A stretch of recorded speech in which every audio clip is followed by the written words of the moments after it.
Sino nga ba ang makakatulad sa iyo, Panginoon? Ikaw na dakila sa lahat, naluluklok sa kaitaas-taasan, nadaramta ng kapangyarihan at kaluwalhatian, ay bumaba sa lupa. Nag-anyong alipin, dumanas ng libong hirap, maging kamatayan sa krus, upang sa iyong pagkamatay at muling pagkabuhay ay mapanumbalik ang ugnayan ng makasalanang tao sa kabanal-banal ng Diyos. Namamangha kami sa hiwaga ng pag-ibig mo, Panginoong Jesus, at sa iyong kadakilay, buong pagpapakumbaba namin idinudulog ang aming mga puso. Ang puso ko'y dinudulog sa iyo, nagpapakumbaba, nagsusumamo, paging dapatin mo, ikaw ay mamasdan, makaniika at sa iyo ay pumisa. Ang puso ko'y dinudulog sa iyo, nagpapakumbaba, nagsusumamo, paging dapatin mo, ikaw ay mamasdan, makaniika at sa iyo ay pumisa.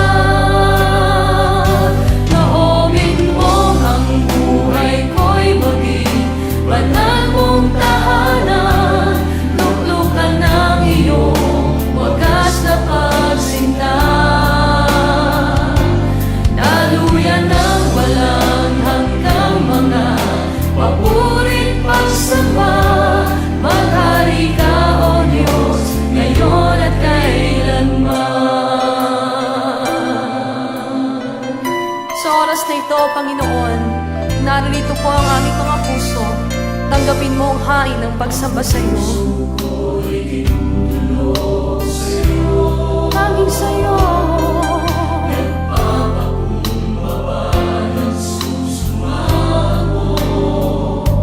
paging dapatin mo, ikaw ay mamasdan, makaniika at sa iyo ay pumisa. Loobin mo ang buhay ko'y maging banal mong tahanan, luklukan ng iyong wagas na pagsinta. Ang langit ang iyong luklukan, O Diyos. Ang lupa'y tungtungan mo lamang. Subalit nananahan ka sa pusong mapagpakumbaba. Narito ang aming mga buhay. Angkinin mo, Panginoon, at gawin mo ang tahanan. Loobin mo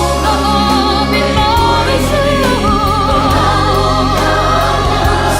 luklukan ng iyong wagas na pagsinta. Daluyan ng walang hanggang mga papurit pagsamba, maghari ka, O Diyos, ngayon at kailanman. Ito lamang ang aming dalangin, O Panginoon, na sa aming mga buhay, puso, kaluluwa at isipan. Maghari ka, O Diyos, ngayon